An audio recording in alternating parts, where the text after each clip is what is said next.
Number 8 for today is image optimization. So image optimization is optimizing your images so that they respond faster, look good, and give the user what they're looking for. First thing though is do your keyword research, right? You want to know exactly what keywords and phrases that are being searched for so you can incorporate them into the optimization of your images.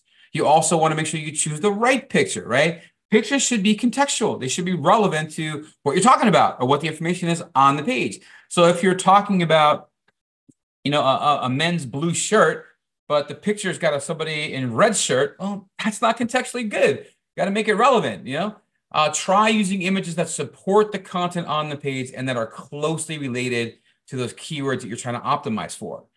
And make sure you use the best size for your image. Lots of times people, you want size images to be exactly the right image. And this helps with faster loading times, right? And load times matter. We talked about speed.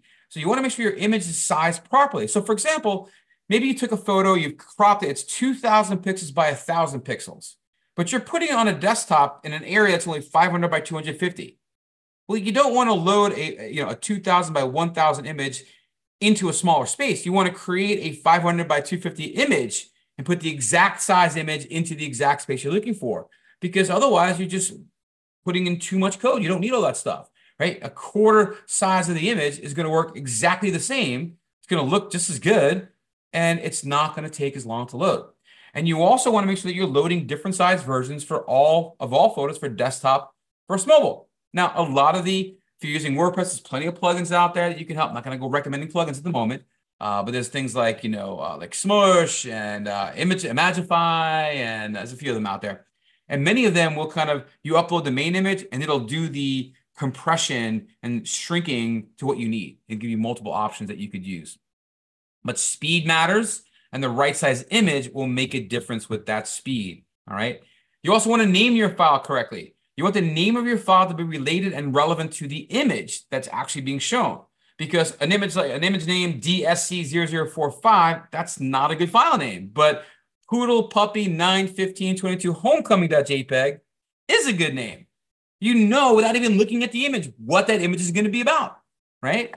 So here, for example, are good file names. So here's a dog with a ball. Again, you could take it a step further. I don't know if that's a Burmese mountain dog and an Aussie. Let's just say it's an Aussie. You could say Australian Shepherd playing in the grass with a red and blue tennis ball. That could be the name of it too. Here's Dog Trainer Teaches Stay. Here's Florida State GIF. Descriptive file names should include keywords for the page you're optimizing, which in turn helps create improved relevance, better image indexing, enhanced accessibility for those that maybe can't see it, and image attribution if your image gets shared somewhere else. Okay? So you want to be descriptive. You don't have to go crazy with this. And I'm not saying load in a bunch of keywords in here, but put in the file name where it makes the most sense and can actually help you understand what the picture is when you see it like in a file listing rather than actually seeing the picture.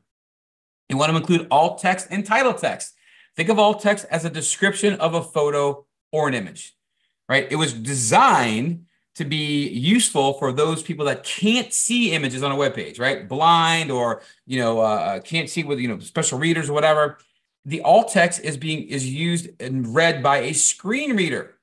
And so you want it to describe the image. It shouldn't be shoved with keywords.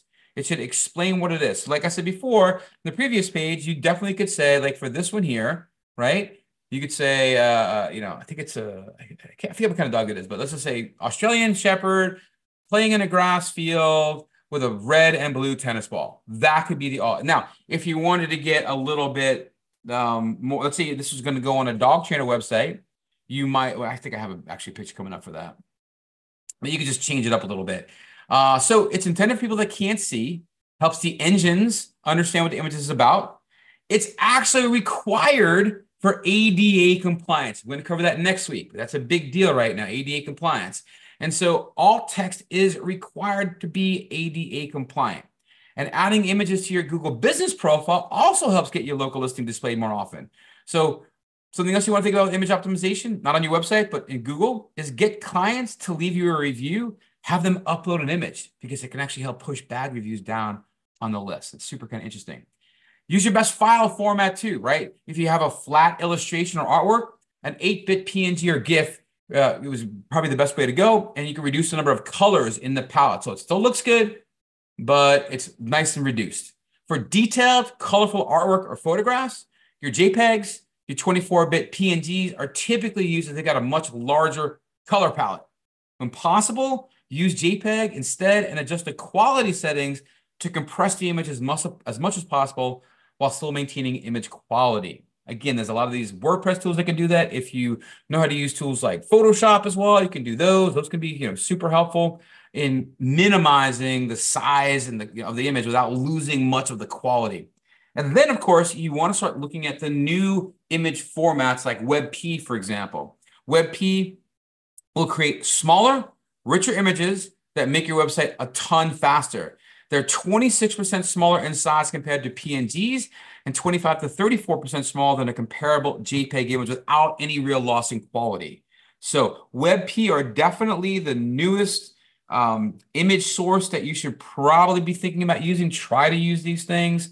Try to get them implemented onto your website because they're going to make your images look better, but be smaller in size, which in turn gives you faster websites, better user experience, Google loves you, right? You also want to create image sitemaps to help the engines find and index your images more efficiently. So if you go to a website, right, if I go to, I'm going to go to Google. And let me go to, actually going to go to, oops. There's images, Google Images, right? I could type for like, boy playing with dog, right? So here's all the images here. And you can see here, you've got different things here. Boy playing with his dog outside, right? Reasons why your dog was afraid of, whatever. This could be things going on here. Alt text as well. But what you could also, if you're wondering if you're having any issues or problems getting your stuff indexed, you can do a very little easy command. You go site : and then you can pick the name of the site. So here's BSN. I'm going to just pick this one, BSN Sports. And look at this. All of a sudden down here, these are all of the images. You can see BSN Sports, BSN Sport. These are all of the images that Google has indexed for this website. So this is a great, just put site : no space and your domain name, and it will show you all the images that you have indexed. Now, if you don't see any images here, you got a problem. If you see only a few of them, you got a problem. So this can help you see, can also help you find images that you're looking for on a website. So you can do that too. Great little way to find some stuff. Remember, most of the SEO plugins will add info into your XML site with images. So for example, if I go,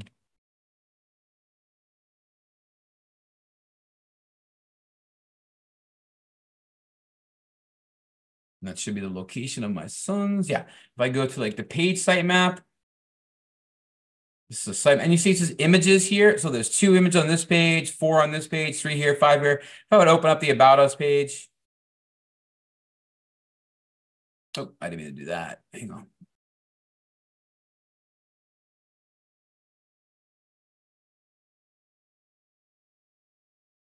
There we go.